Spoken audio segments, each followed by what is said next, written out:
Kāhulu. In the word Kāhulu, we can see the word hulu.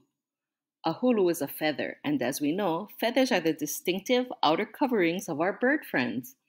In grammar, Kāhulu are distinctive or descriptive words, otherwise known as adjectives.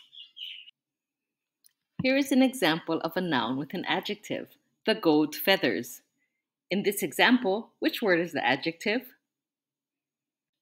The adjective is the description, in this case, gold. In English, the adjective is placed before the noun it's describing. In Hawaiian, the noun is the main component of this phrase, and so the noun is said first and the adjective follows.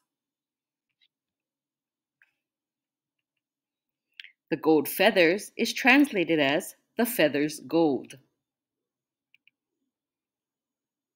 Na hulu kula.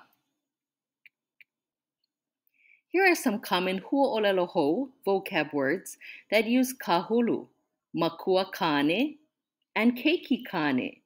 In these ʻŌlelo, the word kane is the kāhulu that is describing the makua and the keiki. Makua kane, literally the male parent or dad. Keiki kane, literally male child or boy, son. And that's kāhulu.